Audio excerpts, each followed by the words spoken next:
So, what happens when we die? I mean, it's got to be the biggest question out there, right? In this explainer, we're going to dive deep into one spiritual perspective on what that journey for the soul actually looks like after it leaves the body.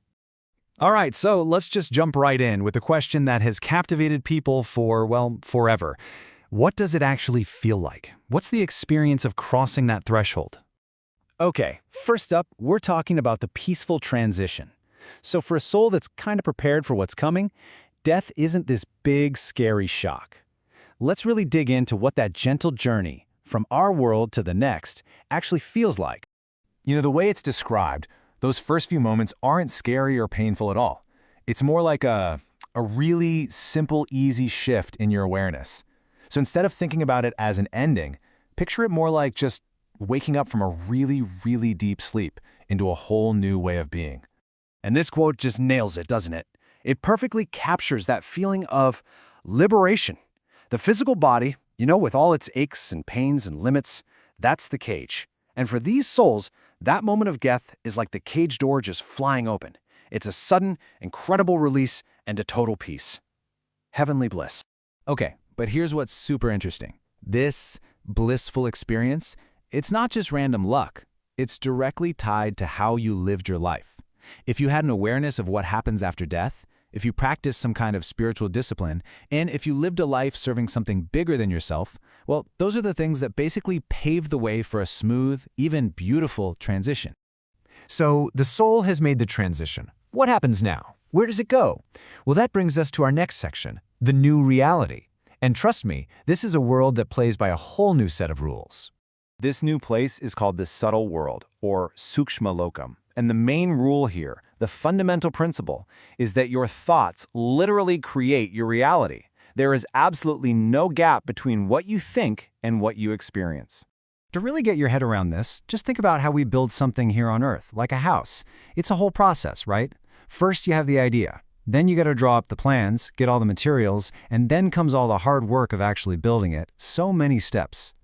But in the subtle world, all those middle steps just, poof, they're gone. Thought is creation. You think of a massive, beautiful castle, and bam, it's right there in front of you, instantly. No delay, no blueprints, no lifting a single finger. Pretty wild, huh? Okay, but wait a second. If you can create anything just by thinking about it, then what controls your thoughts? What's stopping you from creating a total nightmare for yourself?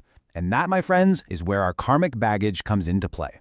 See, we don't show up there as a blank slate. Not at all. We bring the whole shebang with us. All our good and bad karma, all those habits we couldn't shake, every memory, the mind itself. It's a really powerful reminder that the choices we make every single day aren't just for this life. They're shaping the next one, too. And this is such a critical point.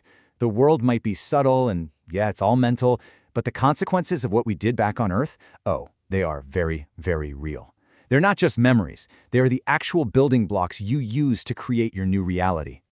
So this baggage we're all carrying, it basically sorts everyone out.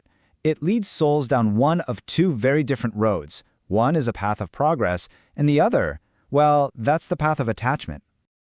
On one path, you've got souls who get it. They understand that growth is a team sport, that everyone needs to work together to evolve.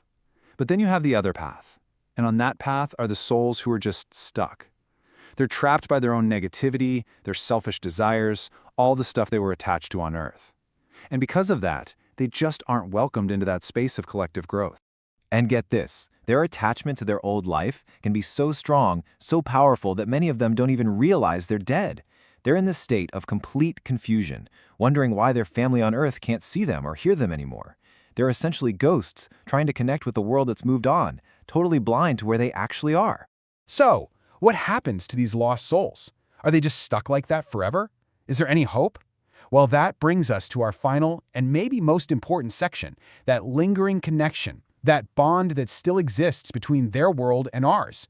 The reason they don't move on is because their minds, their consciousness, is still completely wrapped up in the life they left.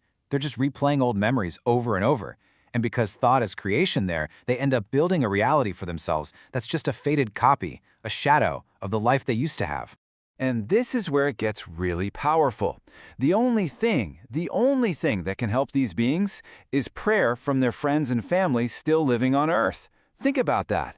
Our thoughts, our prayers right here can actually reach them. A sincere prayer can be like a beacon of light, a lifeline that can help pull a lost soul out of that prison they've built for themselves. So this leaves us with a really profound question, doesn't it? Do our prayers really have that much power? I mean, this whole idea suggests that our connection to the people we love doesn't just end. It means we have this incredible responsibility and this amazing power to help them on their journey, even long after we can't see them anymore.